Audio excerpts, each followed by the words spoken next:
देखी जाए तो मैं समझती हूँ भारत में पहले नंबर पर गुजरात है, पर दूसरे नंबर पर पंजाब और हरियाणा का नाम आता है। और ये जरूरी नहीं है कि वहां की उन्नति में उद्योग बहुत बड़े बड़े लगाए हो तब उन्नति नहीं हुई हो, नहीं। ऐसे ऐसे विद्वान, ऐसे ऐसे महापुरुष, ऐसे ऐसे क्रांतिकारी निकले जिन्होंने वहां से अंधविश्वासों की जड़ों को उखाड़ करके फेंका। और जैसे ही अंधविश्वास छटता चला गया, विद्या का प्रकाश होता चला गया, लोग जागरूक होते चले गए। जागरूक हुए तो आप देख सकते हो उन प्रांतों की कितनी उन्नति हो गई।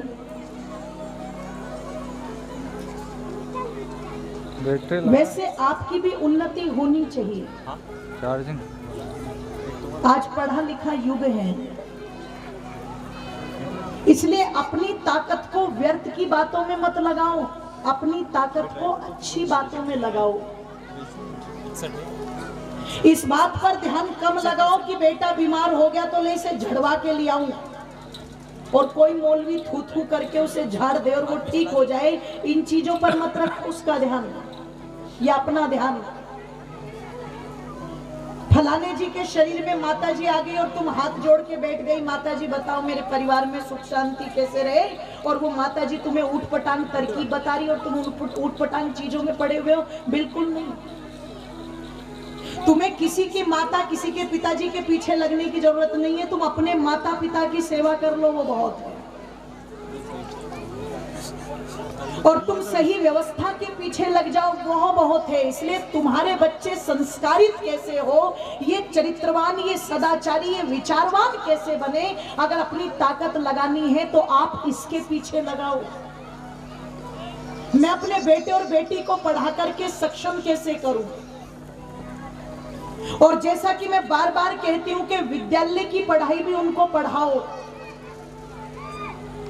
लेकिन उस पढ़ाई के साथ साथ संस्कार और विचार की पढ़ाई भी उनको अवश्य देना। नहीं तो अगर संस्कारों के अभाव में वो पढ़ लिख गया तो एक दिन हो सकता है माता पिता का ही अपमान करना शुरू कर दे, पत्नी का ही अपमान करना शुरू कर दे, परिवार वालों का ही अपमान करना शुरू कर दे। और कई जगह मैंने देखा भी,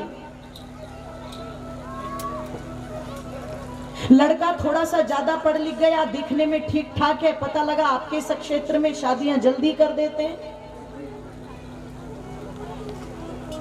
और बाद में किसी कारण से जिस लड़की से विवाह हुई थी उस समय छोटा था, पता नहीं था, पर जब बड़ा हुआ और किसी कारण से वो लड़की बेचारी ज्यादा सुंदर नहीं है या ज्यादा पढ़ी लिखी नहीं है, तो अब ये क्या करेगा? बोले मैं तो नहीं रखूंगा इसको, ये मेरे लायक नहीं है।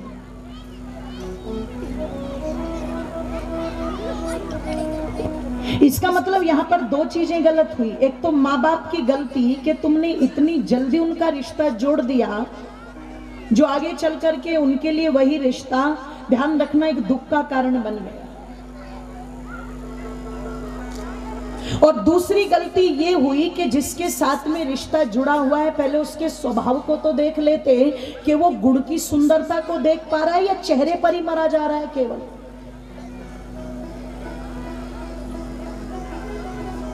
क्योंकि मैं पहले भी कह चुकी हूं, ये जो रिश्ते जुड़ते हैं ये गुड्डी गुड़िया के खेल नहीं है कि लाकर के 12-12, 15-15 साल के बालकों को बैठा दो और चलो घूम जाओ, काट जाओ चक्कर, और तुम अपनी जिम्मेदारियों से मुक्त होके पहले ही एक तरफ हो जाओ।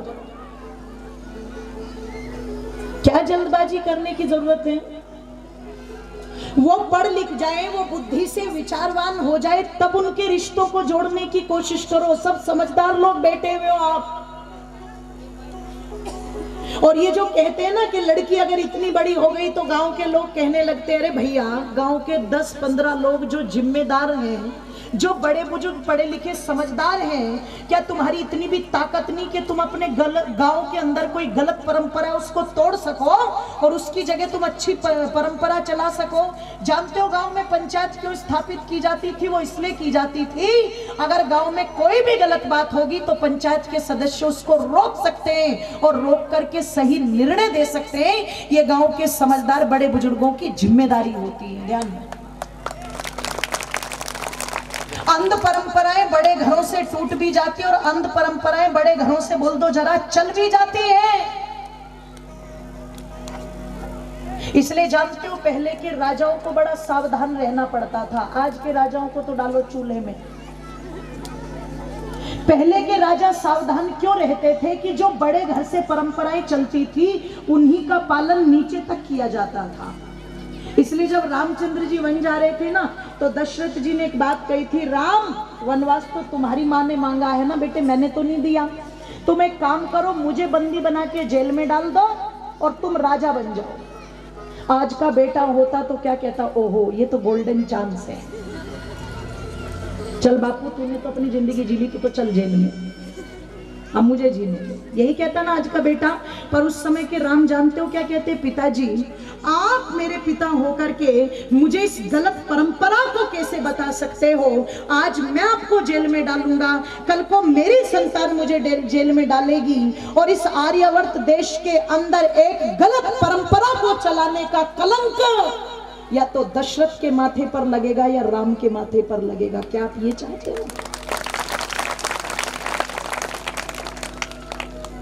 इसका मतलब उस समय बड़े व्यक्ति इस बात का ध्यान रखते थे कि जो चीजें हम चलाएंगे वो नीचे तक चलेगी।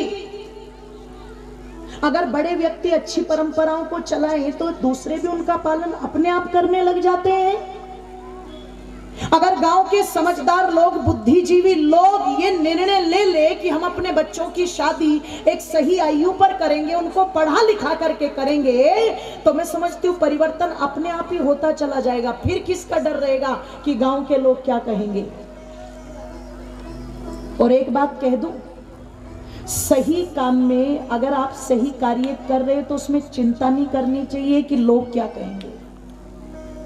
हरियाणा के अंदर महावीर फोगाट ने जब अपनी लड़की गीता फोगाट को पहलवानी में उतारा तो लोगों ने बहुत कहा था, बोले इसका हो गया दिमाग खराब, लड़कियों को निक्कर पहना करके लड़कों के साथ भिड़वाने के लिए ले जा रहा है, किसी दिन इसी की लड़की इसी के माथे पर कलंक लगा करके जाएगी। गांव के लोग उस समय तो ये कहते थे और आज वही गांव के लोग कहते हैं कि महावीर फोगाट की बेटियों ने पूरे भारत का मस्तक जो है वो ऊंचा कर दिया गोल्ड मेडल ला करके। आपकी उन्नति होते ही आपके अच्छे कार्य को देख करके लोगों के भाषण बदलने में देर नहीं लगती। और पहले एक चीज ये तो देख लो, ये कहने वाले हैं कौन, कहीं ऐसे टुटपुंजिए तो नहीं जिनको कुछ और काम है ही नहीं। क्योंकि जो अच्छा व्यक्ति है, जो भला व्यक्ति है, जो सुधार चाहता है, उसे किसी की फालतू बातों के लिए फुर्सत, जोर से बोलो। और भैया जिनके पास ये महकमा आई गया तो मैं समझती हूँ उनके निर्णय की तो कोई औकात होनी नहीं चाहिए, क्योंकि उनका तो काम ही है।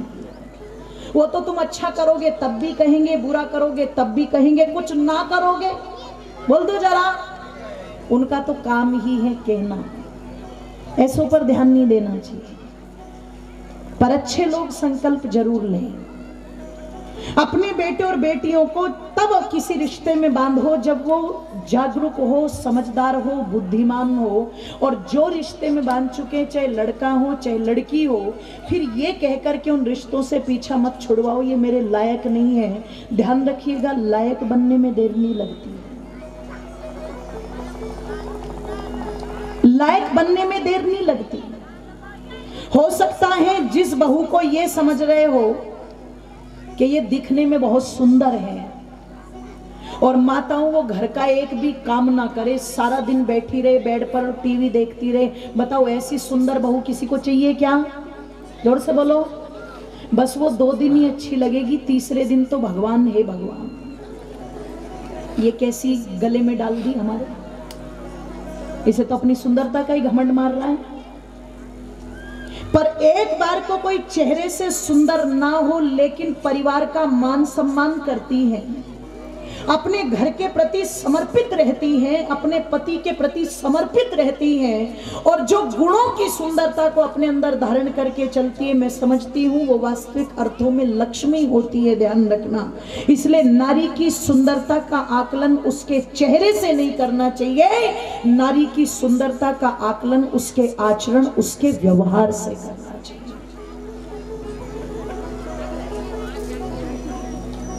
और मैं कहा करती हूँ अपनी बेटियों को जब भेजती हूँ ना तो अच्छे विचार अच्छे संस्कार दे करके भेजा करो।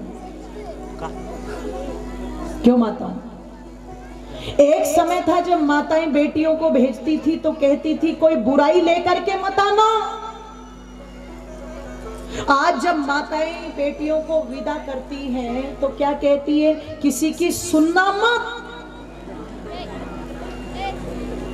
और अगर कोई एक सुनाए तो कितनी सुनाना? जोर से बोलो। सारी हंस रही है।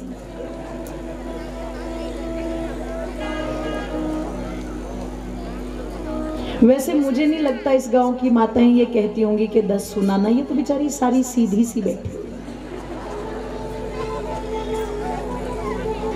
मुझे नहीं लगता ये कहती होंगी। एक जगह मैं विद्यालय में चली गई तो मैंने लड़कियां थी बहुत सारी।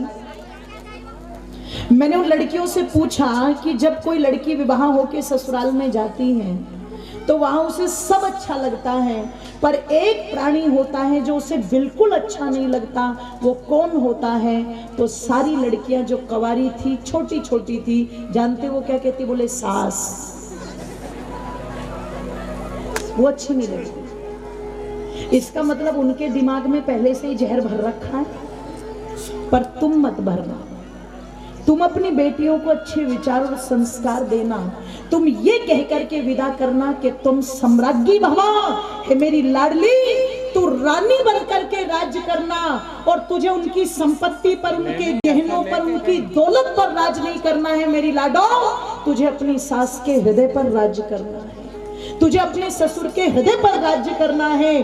तुझे अपने पति के हृदय पर राज्य करना है। तुझे सुपनखा बनकर के नहीं, तुझे सीता जैसी बनकर के रहना है। अच्छा माताओं, किस किस को चाहिए अपने घर में सीता जैसी बहू? ऊपर हाथ उठाओ। सबको चाहिए ना? तो अपने वालियों को इन्हें सुपनखा बना करके मत भेज देना। इन्हें भी सीता बना करके विदा कर देना। जब आप किसी के लिए सीता बनाओगी तभी तो तुम्हारे लिए कोई सीता बनाएगा। और जब तुम किसी के लिए सीता नहीं बनाओगी तो कोई तुम्हारे लिए भी सीता तैयार है। संस्कार दो। अपने बेटों को भी समझाओ, बेटे महिला की सुंदरता गुणों की सुंदरता होती है। अपने गुणों को देख करके, परिवार को देख करके तुम्हें जोड़ा है, सो अपनी पत्नी का सम्मान करो। और बेटियों के दिमाग में भी ये बात भरनी चाहिए कि अगर कोई कमी लगती है तो कोई बात नहीं, उस कमी पर भी तुम अपनी ताकत दिखाओ और ताकत दिखा करके उस कमी को दूर करने का प्रयास करो। एक दूसरे का सम्मान करके आगे बढ़ो तो निश्चित ये गृहस्थ क्या बन जाएगा? मंदिर बन जाएगा, स्वर्ग बन जाएगा। अच्छे विचारों से, अच्छे संस्कारों से अपने घर परिवारों को बनाने का कार्य करो। इसलिए कह रही थी, व्यर्थ की बातों को छोड़ करके, पाखंड अंधविश्वासों को छोड़ करके अपने बेटे और बेटियों को उत्तम संस्कार और उत्तम विचार देने का प्रयास करो ताकि वो परिवार की उन्नति कर सके, ताकि वो समाज की उन्नति कर सके। निवेदन कर दूं, ये संस्कार और विचार देने बहुत जरूरी है, क्योंकि तुम उस देश के अंदर पैदा हुई जिस देश के अंदर इतिहास गाए जाते हैं। और किसके इतिहास गाए जाते हैं? कवि ने लिखा कि पद्मिनी ने बाजी अपने प्राणों की लगाए दे। पद्मिनी ने बाजी अपने प्राणों की लगा दे। जलती चिता में कोमल काया जला दे। जलती चिता में कोमल काया जला दे। निज धर्म न खोया, देख कर खिल जी रोया। निज धर्म न खोया, देख कर खिल जी रोया। ऐसी थी भारत की बुनारियां, बड़ी मेहरबानी विदुषी देश दीवानी। ओ बड़ी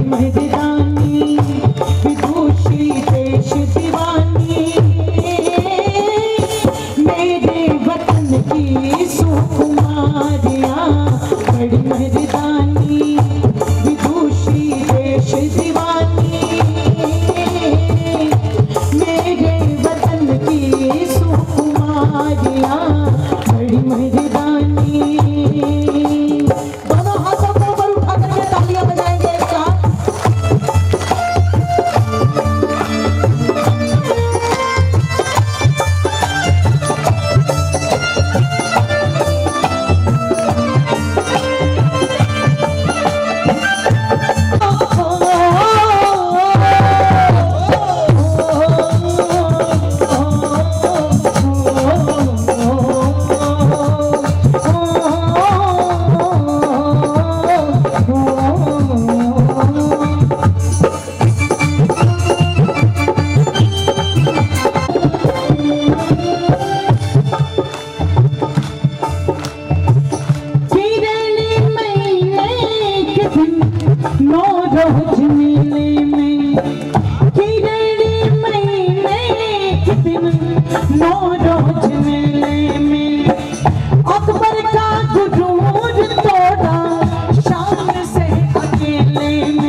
बोलिए सत्य सनातन वैदिक धर्म।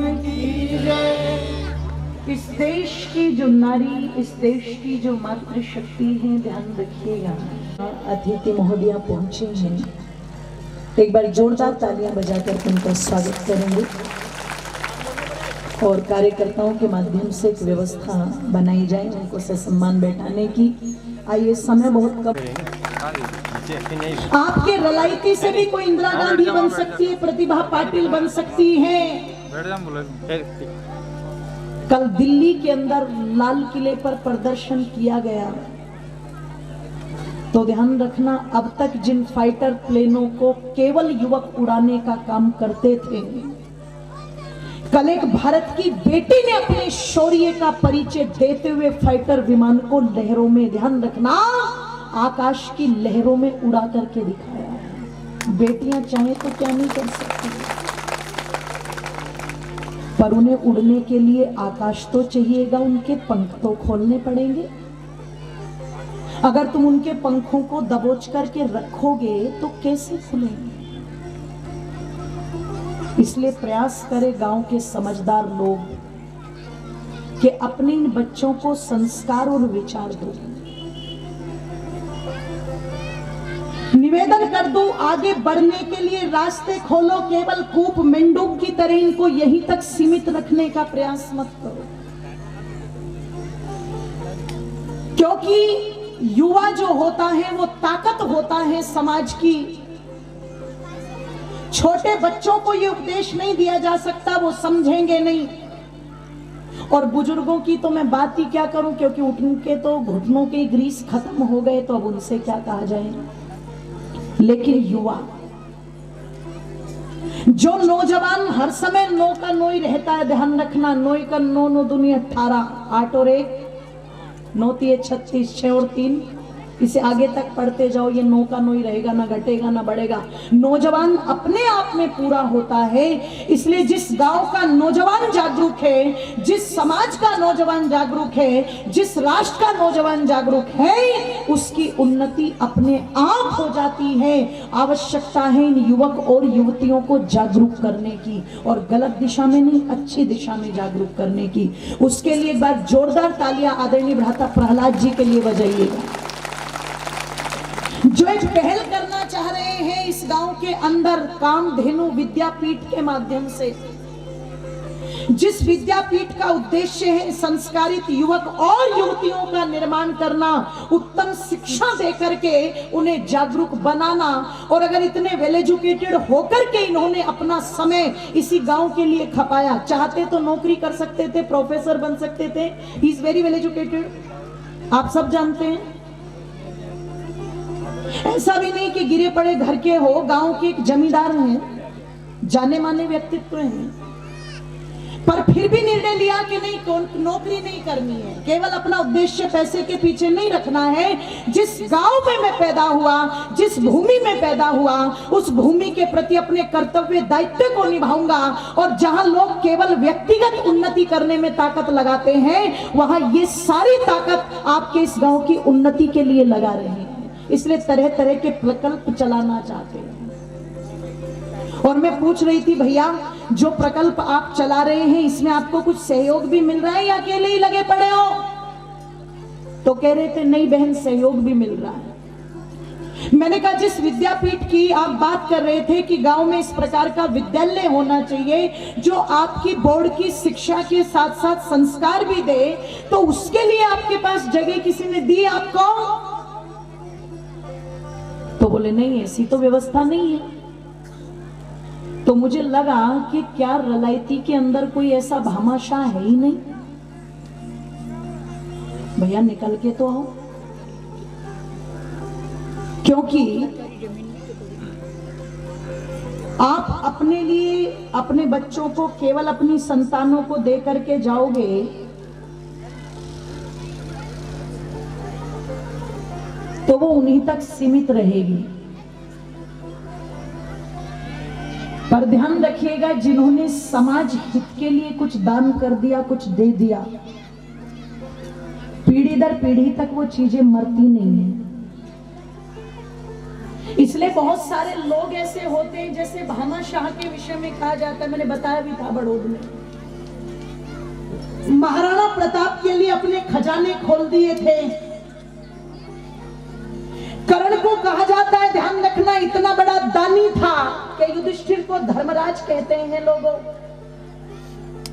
पर एक दिन कृष्ण ने परीक्षा लेकर के दिखाया था कि अर्जुन तेरे भाई युधिष्ठिर से भी बड़ा दानी कर्ण है। बोले वो कैसे? कि चल, बरसात के दिनों में दोनों के दोनों युधिष्ठिर के पास गए, ब्राह्मण का वेश धारण करके, और कृष्ण जी ने कहा युधिष्ठिर हमें अपने यज्ञ के लिए सूखी लकड़ियां चाहिए। युधिष्ठिर ने कहा महाराज अभी तो बरसात का समय चल रहा है, सूखी लकड़ियां आपको नहीं दे पाऊंगा चंदन की, एक बार बरसात रुक जाए तब मैं व्यवस्था करवा दूंगा, जितनी चाहिए उतनी दे दूंगा। के दरवाजे पर भी यही कहा कि कर्ण तुम बड़े दानी हो, हम बड़ी दूर से हमने सुना है तुम्हारे दरवाजे पर जो भी आए वो खाली नहीं जाता, हमें चंदन की सूखी लकड़ियां चाहिए अपने यज्ञ की समिधाओं के लिए, वो हमें अभी चाहिए, उपलब्ध कराओ। कर्ण ने ये नहीं कहा कि बरसात चल रही है, बरसात रुकने दो मैं तब व्यवस्था करके दूंगा। कहते चंदन की लकड़ी के किवाड़ बने हुए थे, अपनी ताकत से अपने किवाड़ों को उखाड़ करके, और कहता महाराज अभी कटवा करके देता हूं, बस थोड़ी देर में। देने वालों का इतिहास सदा जीवित रहता है। इसलिए रलायती वालों में ये तो नहीं कहूंगी तुम अपने किवाड़ उठाओ, उखाड़ उखाड़ के प्रहलाद जी को दे दो, हैं ना। पर कोई तो व्यक्ति इस गांव का ऐसा निकल करके जरूर आ सकता है जो ये कहे जी चलो एक जमीन का टुकड़ा मैं भी देने को तैयार हूं, ताकि मेरी भी आहुति इस यज्ञ में लग जाए। विद्या का दान सबसे बड़ा दान होता है, ध्यान रखें। विद्या ही पात्रों को पैदा करती है, और अगर तुम जमीन का टुकड़ा भी नहीं दे सकते तो कम से कम उसमें इतना तो दान दे सकते हो कि चल भैया प्रहलाद तुम आगे चलो, हम तुम्हारे साथ साथ चलते हैं। और जो भी जमीन खरीदी जाएगी, ज्यादा नहीं तो हम थोड़ा थोड़ा सहयोग उसमें अवश्य करेंगे। आपका थोड़ा थोड़ा सहयोग भी एक दिन इस गांव के अंदर एक इतिहास रच सकता है। और जिस प्रकार का उद्देश्य ये लेकर के चल रहे हैं, मैं कहती हूँ आज तो आपके बच्चों को नौकरी करने के लिए बाहर जाना पड़ता होगा, पर यदि वो प्रकल्प आपके गांव में चल पड़े तो एक दिन नौकरी करने के लिए बाहर से लोग आपके गांव में आएंगे। ऐसी स्थिति आप बना सकते। कथा समिति बड़ौद की तरफ से भी आदरणीय प्रहलाद जी के उस कामधेनु विद्यापीठ के अंदर दिए जाएंगे, ये नोट कर लीजिए। और आदरणीय मांगवीलाल जी मारू बर्डिया से ये भी 11,051।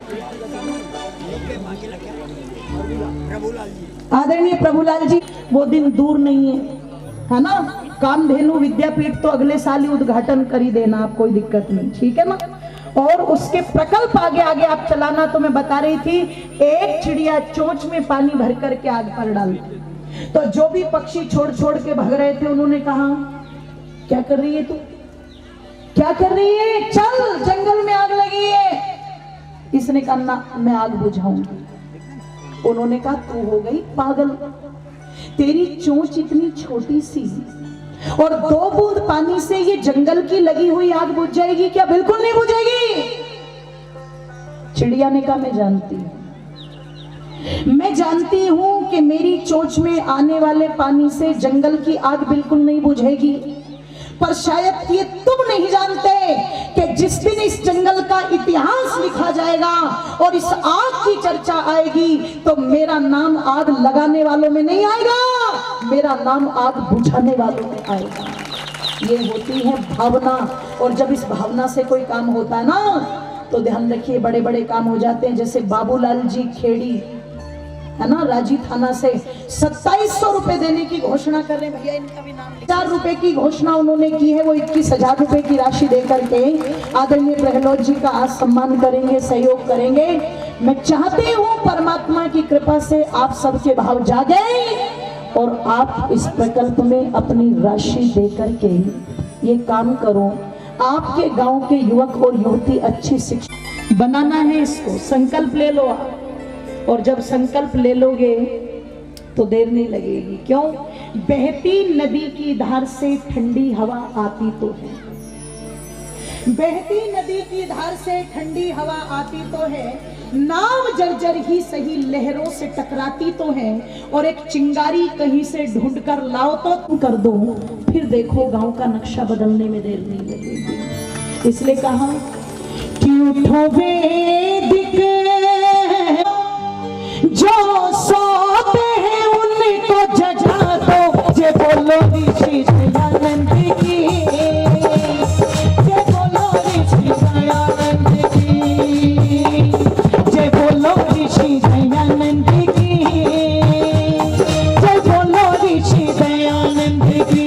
उठो वेदिक, उठो वेदिक नाद बजा दो, उठो वेदिक नाद बजा दो, जो सोते हैं उनको जगा दो, ये बोलो ऋषि दयानंद की, ये बोलो ऋषि दयानंद की, ये बोलो ऋषि दयानंद की, ये बोलो ऋषि दयानंद की।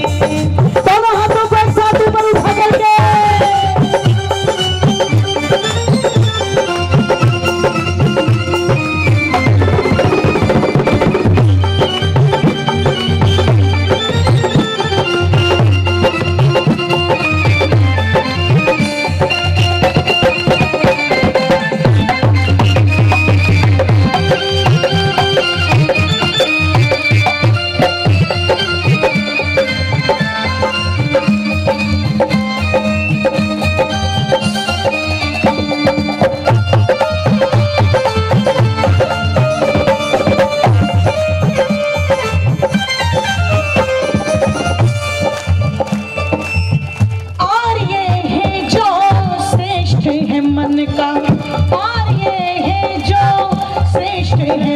का, स्वाध्यायी अरे स्वस्थ है तन का, प्राणी मात्र का हित चाहता है, लेके भाव चले अपने पन का, लेके भाव चले अपने पन का, लेके भाव चले अपने पन का। ये दिल में भाव जगा दो, ये दिल में भाव जगा दो, जो सोते हैं उनको जगा दो। जय बोलो ऋषि दयानंद की, जय बोलो ऋषि दयानंद की, जय बोलो ऋषि दयानंद की, जय बोलो ऋषि दयानंद की। दोनों हाथों को एक साथ ऊपर उठा करके आदरणीय श्री प्रभुलाल जी सेन दलाइती से 5,000 रुपए देने की घोषणा इस कामधेनु विद्यापीठ में कर रहे हैं। उनका जोरदार तालियों से स्वागत, और एक साथ तालियां खोल दीजिए सभी के सभी।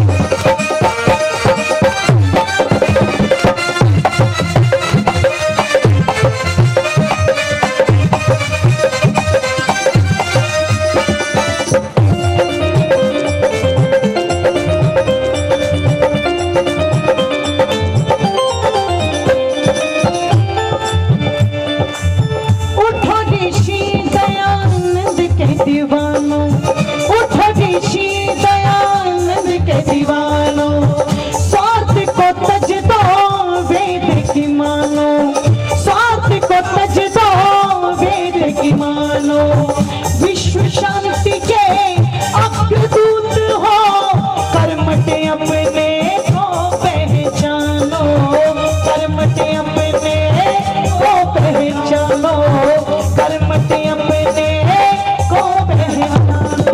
कैसे पहचानो? कैसे?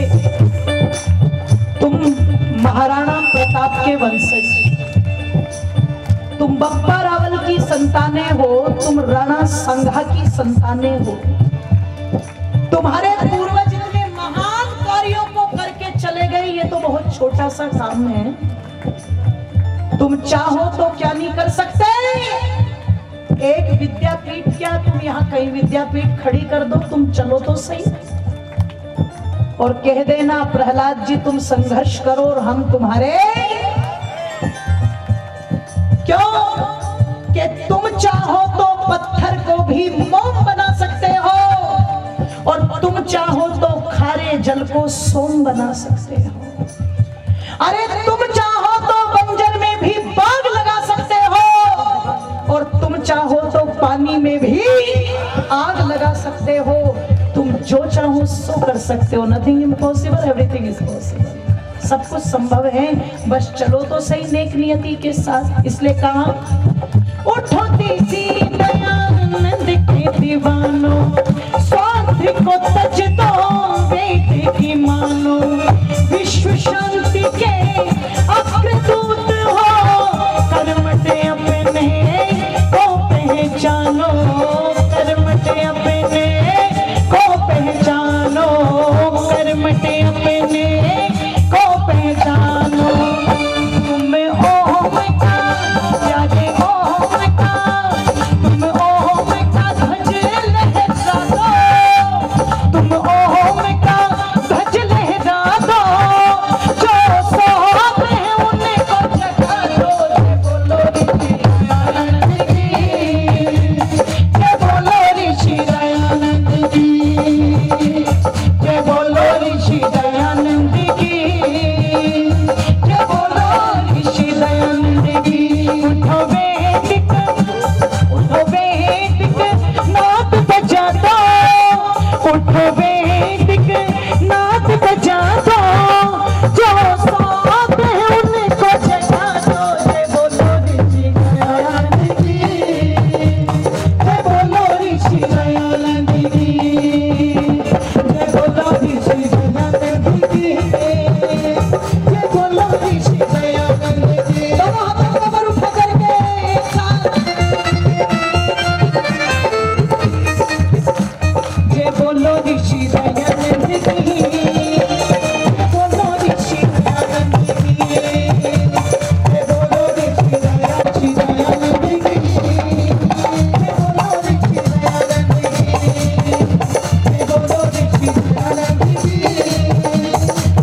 पिपलिया घाटा से, 5,000 रुपये मान सिंह जी पिपलिया नानकार से, 5,000 रुपये मणिशंकर जी मंडोदा से, 5,051 रुपये शिव सिंह जी विनायगा से और 5,051 सुजान सिंह जी गंगापुर से, 2700 रुपये की राशि बापूलाल जी, 5,000 रुपये काशीराम जी अनल, 11,000 रुपये मांगेलाल जी और 1 बीघा जमीन प्रभुलाल जी चौहान, 5,051 रुपये मेहरबान सिंह जी पिपलिया घाटा से, 5,051 भगत सिंह जी गंगापुर से, 2,100 रुपये महावीर जैन जी अध्यापक रलायती, 5,000 रुपये कनीराम जी मालन मासा से और 5,000 रुपये रघुनाथ सिंह जी आर्य अंबादेव से, जिन्होंने भी ये राशि दी है इस कामधेनु सनातन विद्यापीठ के अंदर। एक बार जोरदार तालियां बजा करके उनका सम्मान करेंगे। और ये अपेक्षा रहेगी, ये तो एक शुरुआत है, एक आरंभिक काल है, आप लोगों का सहयोग अपेक्षित होगा, आगे भी इसी प्रकार का सहयोग आपका बना रहे, हमें पूरी आशा है। 5,000 रुपये लक्ष्मी नारायण जी रलायती और गोपाल रलायती दोनों की ओर से दिए गए, इनका भी जोरदार तालियां बजाकर स्वागत। स्वर्गीय रामलाल जी डाबला खाम सुपुत्री श्रीमती विजय लक्ष्मी जी भोजन प्रसादी में 5100 रुपए की राशि दे रहे, उनका बहुत बहुत धन्यवाद। और हमारे मध्य में कांग्रेस महिला प्रदेश महासचिव श्रीमती विजय लक्ष्मी जी जो पूर्व प्रधान जी हैं, जोरदार तालियां हम लोग बजाएंगे। जैसा कि आप सबको पहले ही बता दिया गया था कि मुझे जाना है, उस विचार पर आप लोग टिके रहें और उसका सहयोग करें। बड़ौत समिति 5,000 रुपये आदरणीय रकब चंद जी आर्य उनकी तरफ से बोले गए थे, जिन्होंने भी सहयोग किया।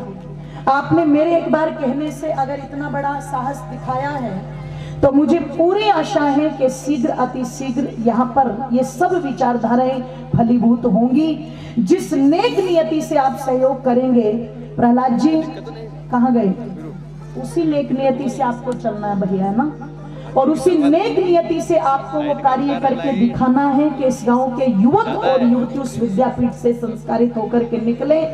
आइए इन्हीं शब्दों के साथ मैं आदरणीय भगत जी का, मैं आदरणीय प्रहलाद जी का, मैं इस पूरी समिति का और समस्त सदस्यों का, अपने भाइयों का, माइक वाले गोलू भैया का, अपने जो फोटोग्राफर हमारे पिंटू भैया, उनका सबका हृदय की गहराइयों से धन्यवाद करती हूँ। यहीं पर अपनी वाणी को विरमित करती हूँ। सबने सुना, दच्चित मनोभाव से सुना, हृदय की गहराइयों से सबका बहुत बहुत धन्यवाद।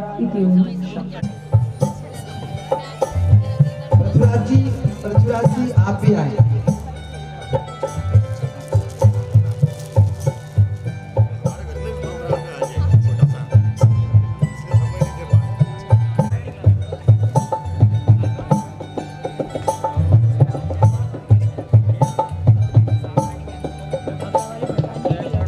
इसके पश्चात कुछ दंपतियों का और नाम लिया जाएगा जो इसी गांव के हैं। कृपया आप सभी महिलाएं भी ध्यान दें, आपके पतिदेव का नाम लिया जाएगा। आप तुरंत अपने स्थान से खड़े होकर के दोनों दंपति साथ में आए और दीदी का, गुरुजी का, हमारे सभी वादक भाइयों का स्वागत करेंगे। तो आप सभी अलर्ट रहें, यहाँ से नाम लिया जाएगा।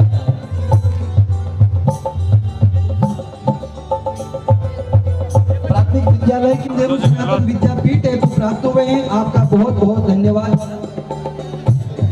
2100 रुपए उमराव सिंह जी जिया जी आपकी ओर से प्राप्त हुए हैं, कामधेनु सनातन विद्यापीठ की ओर से, विद्यापीठ के लिए आपका भी बहुत बहुत धन्यवाद।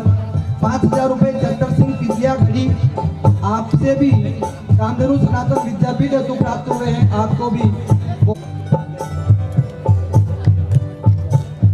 श्री मधु जी गहलोत की ओर से इस कार्यक्रम के सहयोग हेतु 1100 रुपए की राशि प्राप्त हुई है, आपको बहुत बहुत धन्यवाद।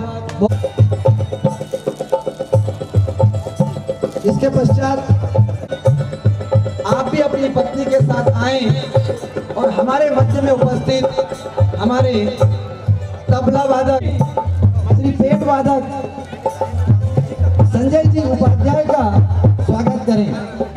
श्री प्रभु सिंह जी पिता कनीराम जी स्वागत करें।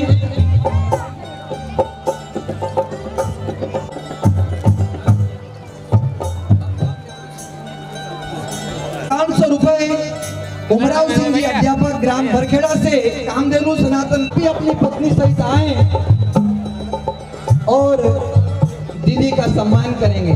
श्री रामचंद्र जी पिता बाबूलाल जी।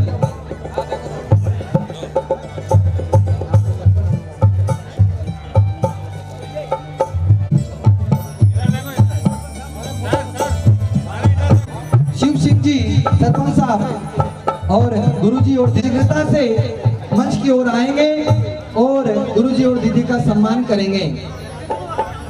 चूंकि उमराव सिंह जी अध्यापक ग्राम बरखेड़ा, श्री दानवीर जी आर्य जो कादमी से आए हुए हैं, आप भी अपनी टीम सहित आए और गुरुजी और दीदी का सम्मान करें। श्री दानवीर जी आर्य जी का स्वागत करेंगे। श्री रामचंद्र जी, कैलाश जी आर्य ग्राम खोरिया से हमारे मध्य। अभी यहाँ से जो जिन जिन दंपतियों के नाम लिए थे उनमें से जो बच गए हैं उपस्थित हैं, आप आए और गुरुजी और दीदी का स्वागत करें। नारायण सिंह जी डॉक्टर साहब गुड़बेली से हमारे मध्य में उपस्थित हैं, आप आए और गुरुजी और दीदी का स्वागत करें। गंगाराम जी मैनपुर वाले, आप आए और गुरुजी और दीदी का स्वागत करेंगे। और श्री डूंगर सिंह जी गड़बड़ा से हमारे मध्य में उपस्थित हैं, जो किसान अध्यक्ष हैं, आप आए और गुरुजी और दीदी का स्वागत करें। आपके अथक प्रयासों से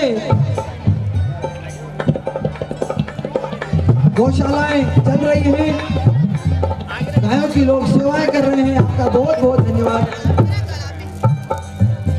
श्री फेरू सिंह जी निवेदन है कि आप आए और गुरुजी और दीदी का स्वागत करेंगे।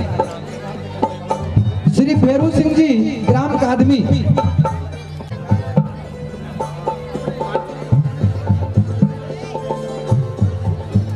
ईश्वर सिंह जी आर्य सुसनेर क्षेत्र से ग्राम मैना से, आप अपनी टीम के साथ में आए और गुरुजी और दीदी का स्वागत करें। आप आर्य समाज से जुड़े वो हीरे हैं जिन्होंने सुसनेर क्षेत्र में आर्य समाज का प्रचार प्रसार कर रहे हैं। आपका बहुत बहुत धन्यवाद। आप भी आए और गुरुजी और दीदी का सम्मान करें पूरी टीम के साथ। संजय जी कारपेंटर साहब जो सुसनेर से आए हुए हैं, आपका भी बहुत बहुत धन्यवाद कि आप आए और गुरुजी और दीदी का स्वागत करें।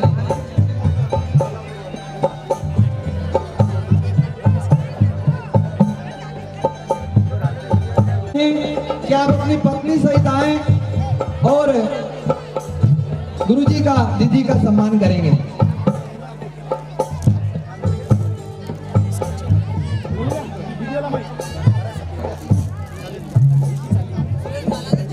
ओम ओम। कामधेनु सनातन विद्यापीठ के 14 सदस्यों का गायत्री ट्रस्ट आमला की ओर से आदरणीय हमारे जो वहाँ के सदस्य हैं वो सम्मान करना चाहते हैं। कामधेनु विद्यापीठ के सभी सदस्यों का वो सम्मान करना चाहते हैं, वो प्रक्रिया भी चलती रहे। जो उठ के जा रहे हैं बाहर, उनसे मेरा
जय जगदीश हरे, तुम हो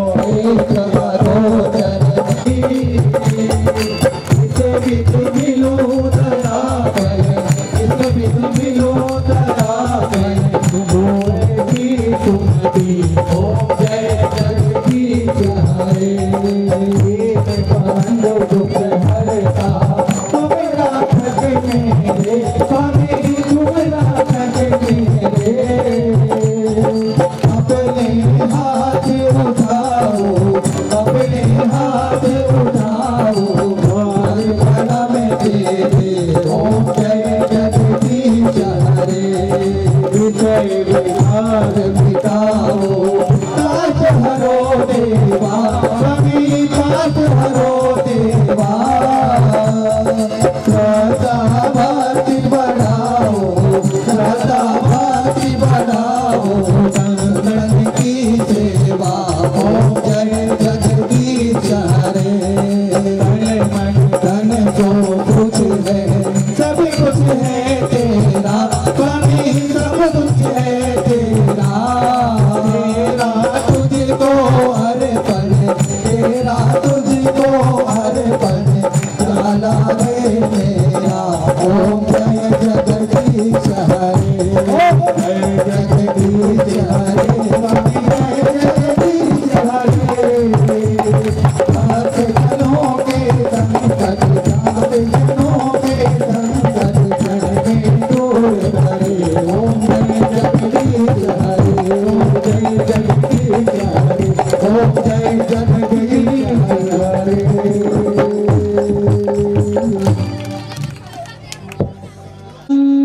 शांतिरिंतरिक्षं शांतिः, पृथिवी शांतिरापः शांतिः, रोषधयः शांतिः, वनस्पतयः शांतिः, विश्वे देवाः शांतिः, ब्रह्मा शांतिः, सर्वं शांतिः शांतिरेव शांतिसामा शांतिरेधि। ओम शांतिः शांतिः शांतिः। बोलिए सत्य सनातन वैदिक धर्म की, बोलिए मर्यादा पुरुषोत्तम श्री रामचंद्र जी महाराज की, बोलिए योगीराज श्री कृष्णचंद्र जी महाराज की, बोलिए बजरंग बली हनुमान जी महाराज की, बोलिए यज्ञ भगवान की, बोलिए वेद भगवान की, बोलिए युग प्रवर्तक महर्षि दयानंद जी महाराज की। वेद की ज्योति जलती रहे, ओम का झंडा ऊंचा रहे, प्राणियों में सद्भावना हो, विश्व का कल्याण हो, धर्म की जय हो, अधर्म का नाश हो। बोलिए सत्य सनातन वैदिक धर्म की, वैदिक मंगल ध्वनि। ओम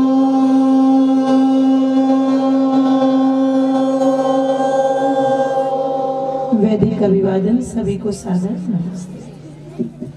बहुत बहुत धन्यवाद साथियों। इस कार्यक्रम को आयोजित करने के लिए आसपास के कई सारे गांवों से भैया जी सामने बिट्टू एक मिनट। भैया भैया भैया दीदी 1100 रुपये।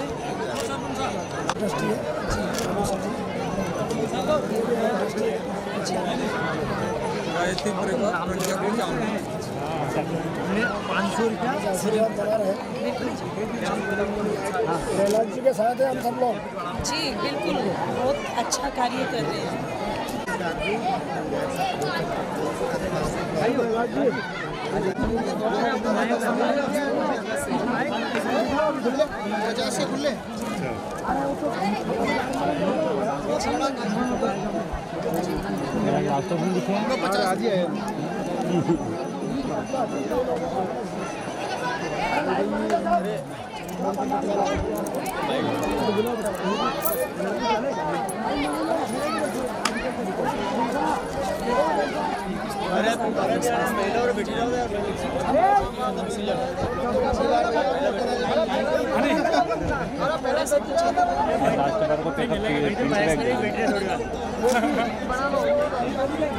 लास्ट बार रुपये को पिंटू क्या कर दिया।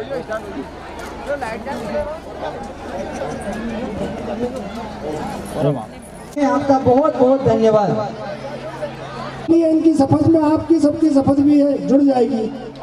भगत जी जो हमारे सरदार सिंह जी भगत जी है, ये इस नींव के पत्थर माने जाते हैं और इन्होंने अपने सुपुत्र को देश धर्म संस्कृति के लिए समर्पित कर दिया। ये बहुत बड़ी बात है हमारे लिए। हमारी जी आइए, अब सभी माता बहनों से निवेदन है, आपके पास प्रसाद आने वाली है।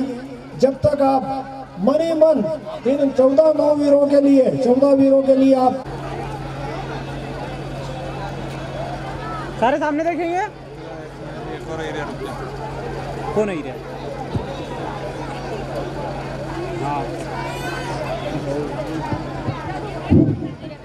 युवा पीढ़ी देखो, एक तरफ तो कर्मचारी तो बन गए, लेकिन गुरुकुल खोलना मामूली बात नहीं। क्या पता कब मौत का पैगाम आ जाए, मेरी जिंदगी की आखिरी शाम आ जाए। हर वक्त मौके की तलाश में रहता हूं कि मेरी जिंदगी किसी के काम आ जाए। यह है नौजवान भारत।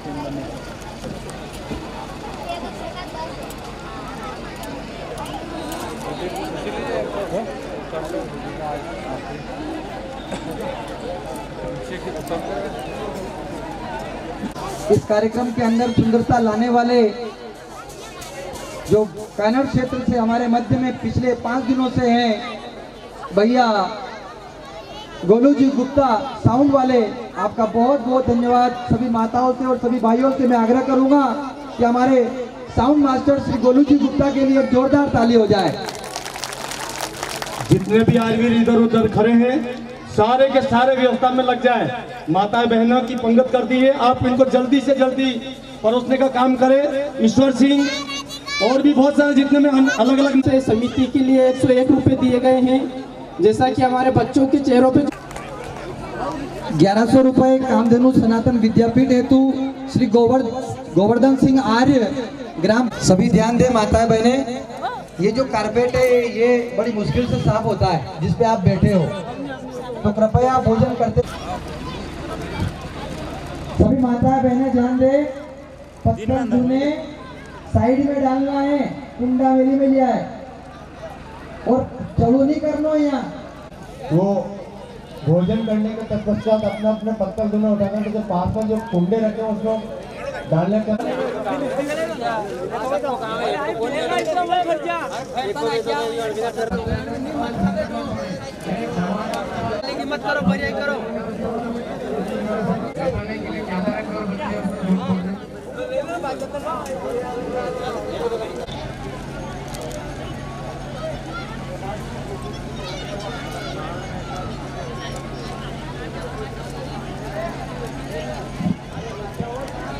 हाँ साहब, ये हमारे रलेती की समिति को दान देते हुए माननीय श्री गोपाल सिंह जी पिता गोकुल सिंह ग्राम मंगवलिया वाले की ओर से 500 रुपये दान दिया जाता है।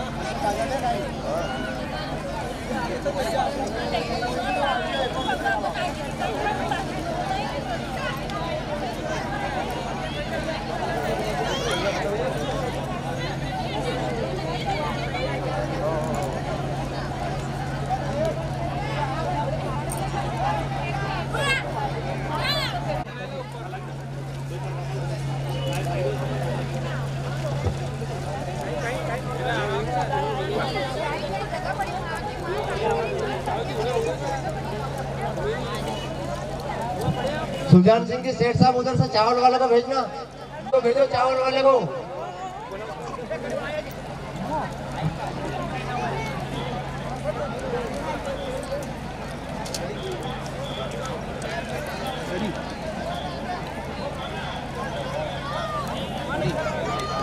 वाले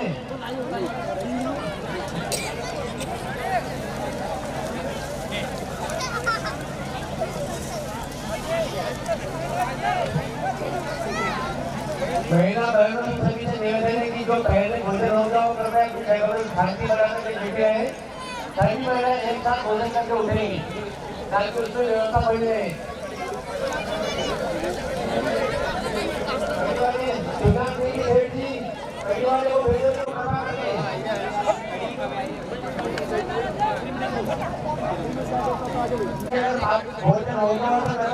जल्दी उतर के नहीं जाए।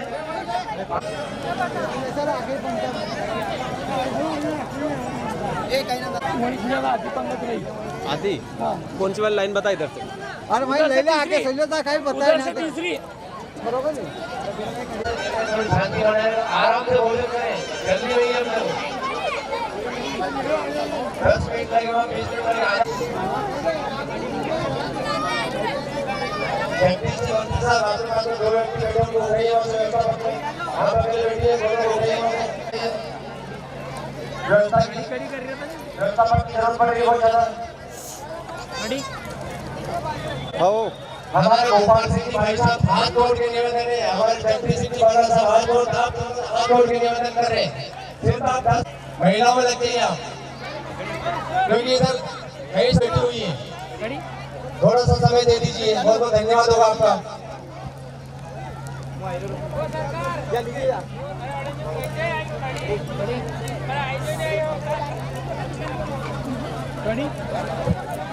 आप दोनों भाई भी थोड़ा सा सहयोग दे दीजिए इसमें।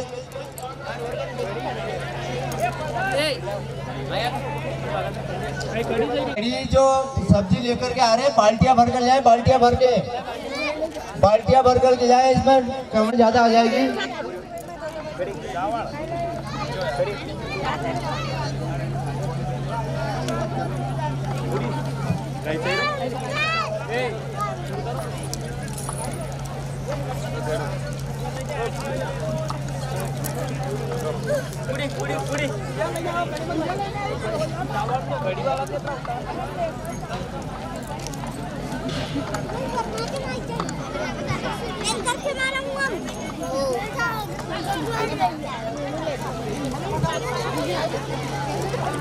हमारे बाहर जितने भी कार्यकर्ता जो खड़े हैं वो थोड़ा कष्ट कीजिए, कई बाल्टियों में भर के भेजिए, कुल बाल्टियां भर के भेज दीजिए।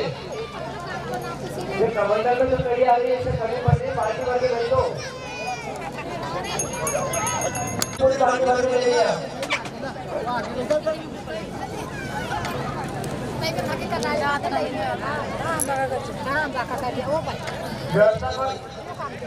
पूरे महापुरुषों में जो पत्थर गुण डालने वाले जो कुंडे रखे हुए हैं, कृपया कोई हो तो 2-3-4 कुंडे इधर।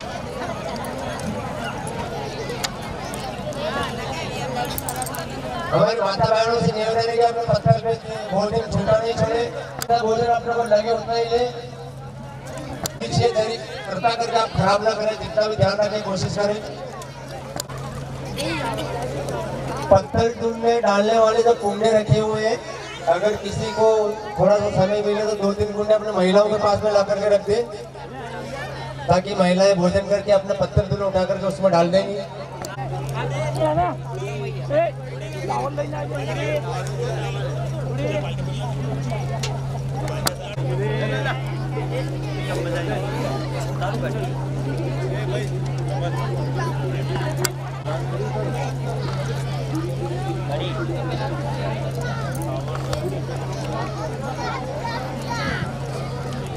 हाँ सुनिए, हमारे माननीय डॉक्टर साहब बहादुर सिंह जी, पिता करण सिंह, उनको बहुत बहुत धन्यवाद है।